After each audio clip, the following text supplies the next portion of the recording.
Hi. So there's some controversy over whether nurses without psych experience are appropriate for PMHNP school. And I see a lot of really strong opinions about that when I read threads. So today I'm going to talk about my opinion on that topic. My name is bculver. I'm a psychiatric nurse practitioner with approximately 10 years of experience. And I feel strongly that psych RN experience is so much different than working in the community in a telehealth practice that at best it could be considered irrelevant.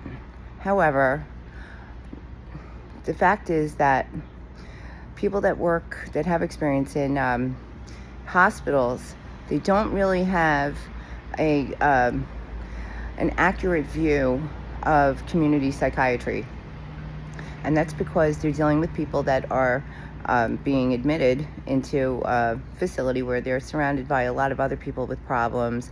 They're in a strange environment. Many times they can be held there against their will for 72 hours, and you'll usually see the worst in a person under those conditions. And then there's also the issue in some more populated settings like New York City, which is where I'm from.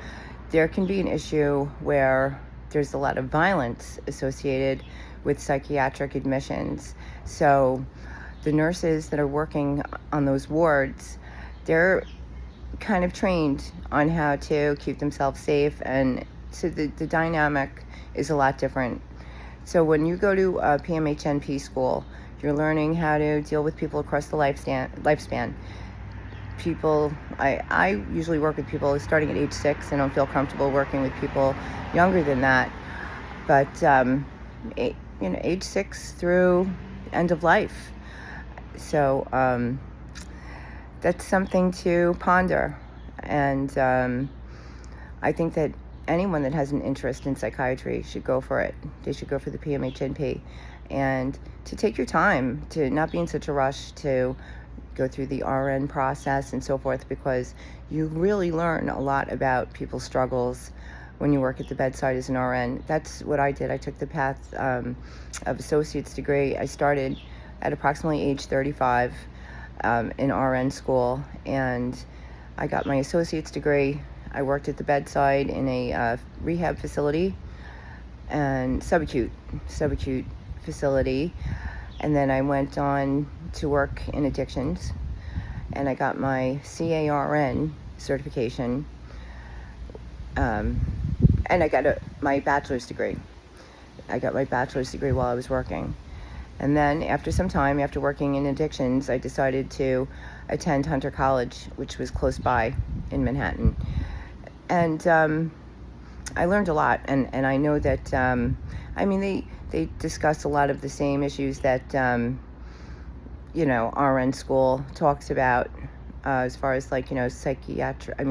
psychotic disorders and things of that nature, more chronic. But in my experience working in the community, it's really more of like day-to-day issues, anxiety, things that are less chronic. You have more acute type situations or crises with your regular patients, regular therapy patients, but it's not to the point where you would send them to the hospital. So you should schedule with me. I help people that are in nursing school, in RN school. I help people that are in PMHNP school.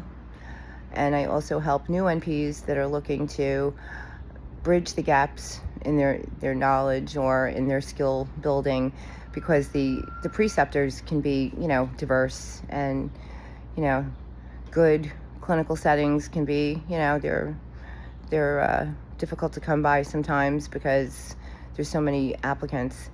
So I help people bridge those gaps and to get comfortable with their role as a PMHNP, and to help them build the private practice that they want for themselves without waiting 10 years to accumulate enough experience with on-the-job training. So I was fortunate the pandemic launched me into home telehealth practice. So I was fortunate in that regard. Anyway, my information is below, and upward and onward. Okay.